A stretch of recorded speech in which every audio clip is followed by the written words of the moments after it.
বুঝিয়ে বলবে আমায় তুমি ইষ্টবৃত্তির মানে? তোমরা ঠাকুর অনুকূলচন্দ্রের দীক্ষা নিয়েছো যারা, ইষ্টবৃত্তি করে মাতিয়ে তুলেছ পাড়া। ইষ্টবৃত্তির মাহাত্ম্য কি বলো আমার কাছে? ইষ্টবৃত্তি করব কেন, কোনো শাস্ত্রীয় ব্যাখ্যা কি আছে? দীক্ষা নিয়েছি গুরুর নামটা তাই সকাল সন্ধ্যায় নেব। ঘাম ঝরানো পয়সা কেন ঠাকুরকে রোজ দেব? তাই ইষ্টবৃত্তির নামে বিশাল ব্যবসা ফেঁদেছেন তিনি। ধর্ম করতে তো পয়সা লাগে না, আমরা নিশ্চিত জানি। ইষ্টবৃত্তির নিখুঁত ব্যাখ্যা তাই তোমার কাছে শুনব। বোঝাও যদি তার মর্ম কথা, তবেই তো তা মানব। বলছি দাদা পদ্মলোচন, তুমি শ্রদ্ধেয় গুরুজন। ক্ষুদ্র মুখে বলবো কথা, যদি শোনো গদিয়া মন। শুনবে দাদা ধৈর্য ধরে, বড় ভক্ত মানুষ তুমি। মুখটি তোমার বন্ধ রেখো যখন কথা বলবো আমি। ইষ্টবৃত্তি নতুন কিছু নয়, এর শাস্ত্রীয় ব্যাখ্যা আছে। ভুলে গিয়েছো চর্চা নাই, তাই নতুন তোমার কাছে।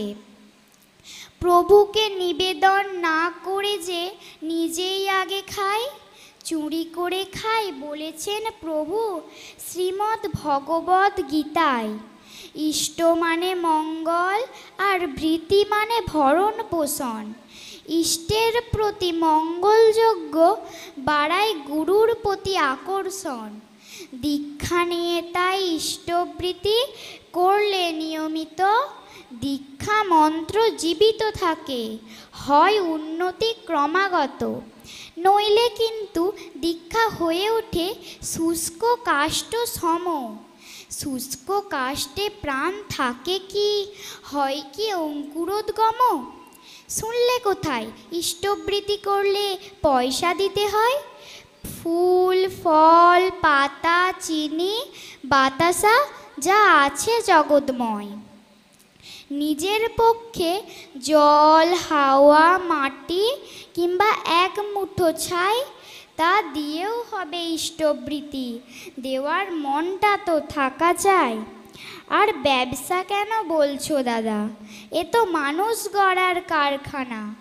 পেতে হলে আগে দিতে হয় কিছু, নেই কি তোমার জানা? হ্যাঁ, ব্যবসা তুমি বলতেই পারো, তেমনটি তুমি বোঝো। অত বড় ব্যবসার মূলধনটা কি, তার রহস্যটা তো আগে খোঁজো। বিনিয়োগ শূন্য ব্যবসা তাহার, তবু সবার অধীশ্বর তিনি। বিনিয়োগ তার ভালোবাসা কেবল, তার অন্তর প্রেমের খনি। প্রেম ভালোবাসা যার মূলধন হবে, তার ব্যবসা তো হবেই বড়। নিন্দুক যারা আছো জগতে, পারো তো প্রভুর পথটাই ধরো। ব্যবসা করতে আদর্শ লাগে, লাগে ব্যবসার পঞ্চনীতি। নিত্য আদর্শে মাথা নত করে করো যজন যাজন ইষ্টবৃত্তি। এমনি করেই চলতে থাকো আর দেখতে থাকো আর কি হয়। পরনিন্দা ছেড়ে কাজে মন দাও, তোমার হবেই হবে জয়। আবার বলি, ইষ্টবৃত্তি মানে শুধু নয়কো পয়সা দেওয়া, চর্চার মাধ্যমে কিছু সুঅভ্যাস জীবনে চরিত্রগত করে নেওয়া। ইষ্টবৃত্তির অভ্যাসে ঘুম ভেঙে যায় সূর্য ওঠার আগে। শ্রান্ত স্নিগ্ধ ভোরের হাওয়ায় স্বাস্থ্য ওঠে জেগে। তারপর করি ভোরের প্রার্থনা, সবার মঙ্গল কামনা করে। মহা আনন্দে চলতে থাকি সারাটা দিন ধরে। এখানেই নয় ইষ্টবৃত্তির শেষ, তারপরে থালকুনি জল খেতে হয়। থালকুনি রস করে পেটের হাজার রোগের নিরাময়। এবার আমি ঠাকুরের কথায় যতটুকু তা জানি। ইষ্টপ্রীতি পছন্দে থাকুন, দিয়েছেন অনেক অনেক বাণী। দীক্ষা নিলে জানিস মানে ইষ্টপ্রীতি করতে হয়। ইষ্টপ্রীতির বিহীন দীক্ষা কভু কিরে চেতন রয়। ইষ্টপ্রীতিতে দীক্ষা বাঁচে, শরীর বাঁচে কর্মে, সদাচারে সমাজ বাঁচে, জীবন বাঁচে ধর্মে।